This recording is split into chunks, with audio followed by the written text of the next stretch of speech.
impose and infiltrate your perverted ways into this ministry, and you want to take over, how dare you? It will never, ever happen. By the time the Lord is through with me, everybody, you see, even the people who you people have turned out of church, you and all the people who think like you, by the time the Spirit of God is done with me, I'm telling you, they will find their way back, not to the church, not to the physical church, but to the Spirit of the living God where they belong. Those who got pregnant early, those who were cast aside because of you people's hypocrisy, those who were told all manner of lies, those who you people have said all manner of things to, telling them, oh, you can't come back to my church as though it belongs to you. By the time the Lord is done with this vessel, all of the people who you people and your perverted religion and religiosity have cast away from the Spirit of God will return by the time he's done with me. You want a conversation? Let me give it to you. First of all, you are full of pride.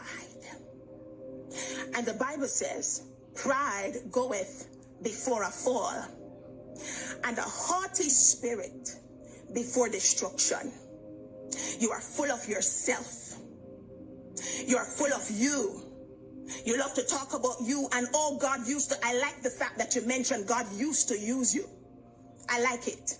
And just in case you are thinking that, oh, God has used me powerfully in the ministry. No, no, no. What people see on camera is nothing short of what we saw happening when Saul was among the prophets.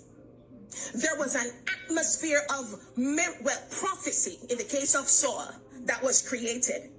When he got there, the spirit of prophecy was upon him. The atmosphere was permeated with prophecy. He prophesied. Let me hear one prophecy that Saul has released. Let me hear one word that God gave him to give anybody, because throughout his life and ministry, who was the prophet of Israel? Samuel.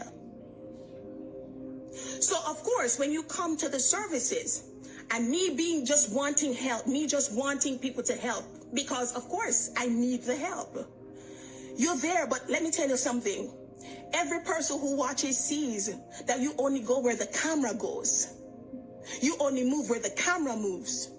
See, when I'm busy ministering to the Lord's people, I don't have no time to focus on all the things that are going on sometimes. Okay? You composing as though you are some servant or some pastor. And you know what you do? You only go where the camera is. Why? Because you're one of them who love to be seen. You love attention. You love visibility. Hence the reason you are trying to do what you're doing. But I'm telling you, from now, it will not work. It will work. It won't work. It is showing who you are and who your wife is. It's showing who the both of you are. That's what it's doing.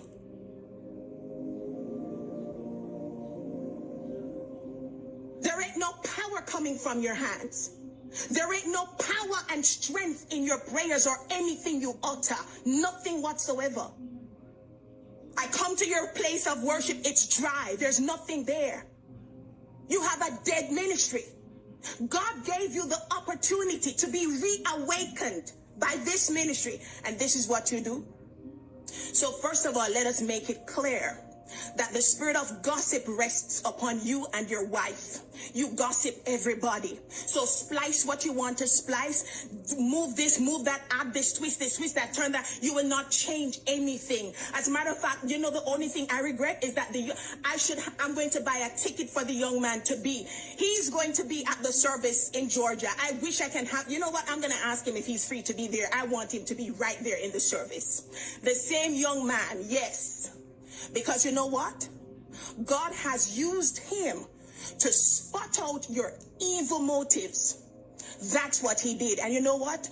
You don't like him for that. So let me tell you or remind you of why you don't like the young man and why you're carrying a vendetta against this individual. Yes, let me tell you why. Because you feel it was he who told me something, but it's the Spirit of the Lord who told me. You came to my service, you wizard. And here's what you did. You exchanged numbers with someone who was delivered in my service, and you have your wife, and you left my service. As a matter of fact, on a day after the service, you left, and you interacted personally, privately with this person, a woman at that. You left your wife to go and be with this strange woman, so to speak, at the moment. You come in her vehicle talking, oh, Maserati, because that's what you guys are all after. Money and bling and ting, name brand. That's all you ever talk about. How can you leave your wife to flirt with a woman who was delivered in the ministry, and God should keep you in this ministry? You are rude and out of order. It will never happen. So you swear that the young man John, who you're trying to slander, I don't care if he's married, divorced, this, single, that God has a purpose for him. His purpose was to be the eyes for the ministry.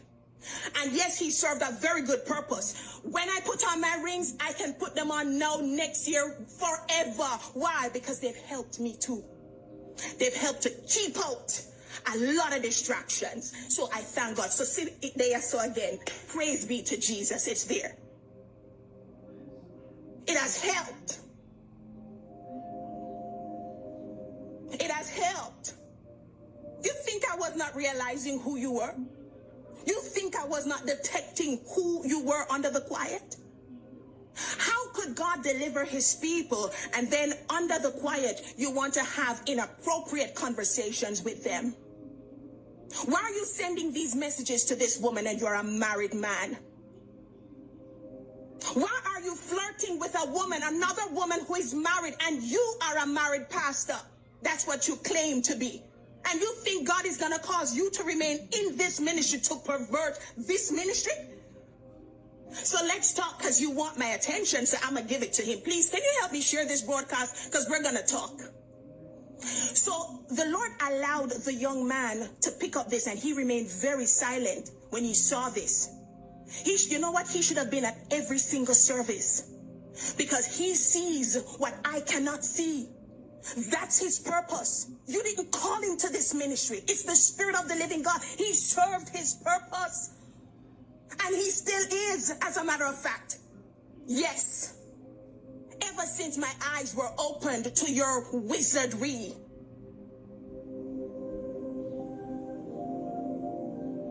Why behind my back? You are into... Oh, so let's talk about this. You tell my followers, so I don't know how this man, I don't know how this man gets the chance to get all these telephone numbers when he comes to the encounter. If you watch the encounter experiences, I'm so busy. I'm focused in that moment. I'm ministering to this person, and I'm moving from this person to that person, and I'm just going on and on, right? And as I'm moving, I don't have time to do petty things, fleshly things. This man finds time to collect telephone numbers of those individuals, okay, who are ministered to. Then you're going to go behind their back to show you the kind of throat-cutting spirit that operates in you, the murderous, covetous spirit that is in you. You're going to say to my followers, oh, Kadeen will not pray for you, How dare you? Kadeen will never pray for you. How could you tell them that? Come to my church. You are a covetous snake. That's what you are.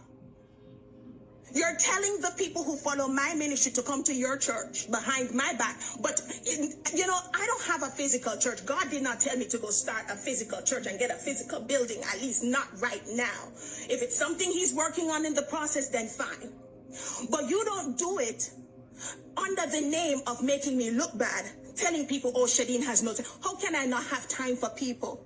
Before there was a Facebook ministry, there was a Kadeen having time for people. Before there was a camera, there was a Kadeen talking to people blindly over the phone from America, Canada, UK, parts of the Caribbean, Jamaica, all over the world. How dare you tell people I will not pray for them? Because you want them to come to you and say, oh, so she won't pray for me. You will. So let me praise you. You are rude. You are out of order. You are covetous, and you are not a pastor, because this that you're doing is showing the evil heart you and your wife have.